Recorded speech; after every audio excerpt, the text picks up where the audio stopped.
Se você tem um talento e você passa a exercer esse talento até completar 10.000 horas, que isso dá mais ou menos 3 horas por dia em 10 anos, mas você pode fazer isso em menos, você chega no topo, na excelência. Excelência é uma coisa que pode ser atingida a partir de um talento. Por exemplo, existe uma teoria, e essa teoria é muito válida, que se você tem um talento e você passa a exercer esse talento até completar 10.000 horas, que isso dá mais ou menos 3 horas por dia em 10 anos, mas você pode fazer isso em menos, você chega no topo, na excelência. Por exemplo, os Beatles.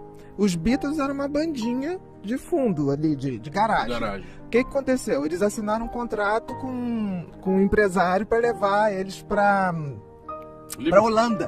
Para Holanda. Não, antes de estourar, levou pra Holanda. Quando eles chegaram lá, estavam crentes que iam fazer show e papapá. Era pra tocar naquela rua de prostituição, que começava a tocar meia-noite, 10 horas da noite, e ia até 4 da manhã. Eles tocavam 5 a 6 horas por dia. E não tinha como voltar, porque eles assinaram o contrato. Só que quando eles voltaram pra Inglaterra, aí eles já eram os Beatles. Por quê? Porque eles tocavam 5 a 6 horas por dia. Então, o que levaria 10 anos... Levou 4. É uma matemática exata. Claro que, tipo assim, eu não tenho nenhum... Eu amo música, mas eu sou uma desgraceira, assim, não tenho ouvido nenhum. Então, mas amo música, não vivo sem música. Mas vamos supor que eu tivesse um donzinho de música. Se eu começasse a estudar música pelo menos 3 horas por dia, em 10 anos eu chegaria ao topo. Não precisa muito. Mozart começou a estudar piano, com 9 anos para valer. 6 anos descobriram que ele tocava. Quando é que ele compõe a primeira grande ópera dele? 19 anos. Isso vale para qualquer coisa, tá, gente? Para esporte, para intelectualidade, para qualquer coisa. Então, com foco e disciplina, eu chego onde eu quero. Com certeza. Foi o que o Cristiano Ronaldo fez. E você falou uma coisa da coisa imediatista. A gente vive aquele filósofo que já faleceu, Bauman, né? O Zygmunt Bauman, dos tempos líquidos, amores líquidos. Ele fala isso, né? O ser humano, ele agora tem o imediatismo de tudo. O que eu acho muito triste. Porque nós estamos perdendo essa coisa de batalhar pelo que a gente quer ser. Porque a gente pode ser muita coisa. Por exemplo, eu tô com 56, com 76... Não, com 66 eu já quero estar exímio em mais uma coisinha. Com 76 também. Eu não posso perder isso. Isso me faz ser um ser humano inteiro, que é em processo de aperfeiçoamento. Você perguntar, Bia, você vai se aposentar? Não, eu vou trocar de foco. Eu não vou me aposentar. Enquanto eu for viva, cara, eu quero estar começando alguma coisinha. Porque o que a gente vê hoje, as pessoas entrarem em depressão quando elas já subiram no topo. E tem gente hoje chegando no topo muito rápido. Porque o sucesso, quando é construído lentamente, ele realmente te dá propósito, ele te dá sentido de vida. Quando ele é muito rápido, você não está pronto para ele. Todo excesso esconde grandes vazios. Subir muito rápido é muito difícil. Você vai passar por provações que você pode cair. Eu nunca vi ninguém, em caso de sucesso, tropeçar quando estava subindo. Vi tropeçar quando já estava lá em cima. Porque chega uma hora que você pode tudo. Tá fácil. E aí, acabou, você tá liquidado, você não tem mais amigo. Porque o amigo é aquele que fala, você tá chato pra caramba, hein? Pô, tu tá rico, tá não sei, mas tu tá chato. Cara, tem uma coisa chamada espírito, sabe? Esse não dá pra comprar não, esse tem que construir. E a gente vê isso muito acontecer.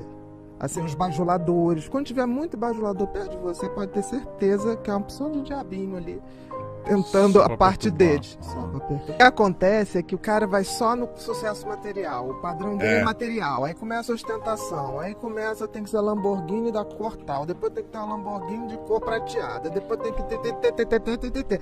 Chega uma hora que o cara desconectou. Que não é isso. Mas sabe, corpo desconectou. Mente, coração, espírito, desconectou, ferrou. É o sentido e o propósito da vida de qualquer um de nós. O sentido é você descobrir para o que você nasceu. aconteceu. E o propósito é você botar isso em ação. Então, assim, você já tinha o sentido. Agora, quando você descobre o sentido, que é baseado no seu talento, e faz disso o propósito da vida, que é exercer isso, cara, é a glória da vida. Isso não quer dizer que você tem que começar no propósito da tua vida, no sentido. Ninguém começa, né? Agora, você tem que ter, e hoje eu acho muito bacana essa geração mais nova, a geração mais nova vai ter várias profissões. Então, assim, tudo vai mudar muito. Mas o que eu acho que é fundamental essa geração nova, e vocês fazem parte disso, é que se tornou possível quebrar as regras, abrir uma outra porta. Por exemplo, o cérebro hiperativo. Nosso lobo frontal, que é aqui o que nós ganhamos do macaco, né? O macaco tem um troço curtinho, a nossa testa subiu. O lobo frontal é o grande maestro da orquestra cérebro. O que é maestro da orquestra cérebro? Tudo no cérebro é pensamento. Então é ele que dá a velocidade e a quantidade de pensamento. Então quando você não consegue prestar atenção numa coisa, é porque teu lobo frontal não está conseguindo filtrar o excesso de pensamento e falar assim, presta atenção aqui. Não, ele fica... É como se ele viesse sem freio. É como se fosse um freio que veio com a pastilha gasta. É isso. O que faz o lobo frontal funcionar? Uma substância chamada dopamina. Então, quem tem hiperatividade mental produz menos dopamina de nascença. Então, esse freio está sem freio. Quando você se depara com alguma coisa que te dá tesão, prazer libera dopamina. Então, na hora que você pega uma coisa que você gosta, ali, querido, você tem um hiperfoco, que é o contrário. Porque todo mundo diz assim, TDAH não presta atenção em nada. Mentira. No que ele gosta, ele é capaz de ficar 8 horas, 12 horas e não ver o tempo passar. Porque é aquilo que vai te dar dopamina. O que dá dopamina na vida? Ou isso, tesão por alguma coisa, ou sexo, ou vícios de substâncias ou de comportamento. E é tão interessante que a gente esquece que o cérebro é o computador central, né? Não adianta você cuidar de tudo se ele não tiver bacana, ele descoordena. E tem uma coisa muito interessante, porque nós não somos o nosso cérebro. Nós somos a consciência que, quando tem conhecimento, vê esse cérebro funcionar. Porque se você pensar, se a gente fosse só cérebro, o cérebro é uma máquina maravilhosa. Maravilhosa. Nós estamos aqui conversando, ele está produzindo o xixi que a gente vai fazer,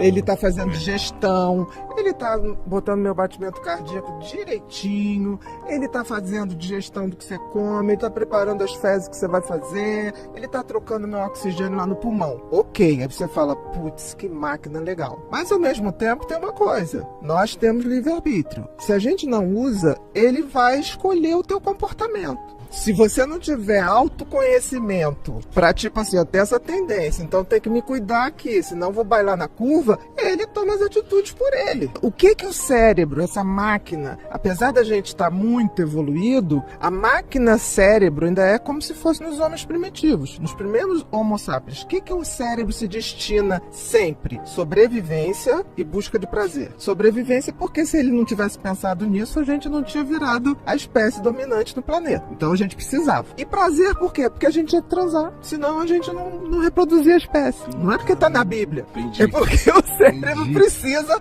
Ele é uma máquina deslumbrante, assim. Deslumbrante. Ele precisa de um mestre e tem que ser a gente. Ninguém pode ser mestre do teu cérebro.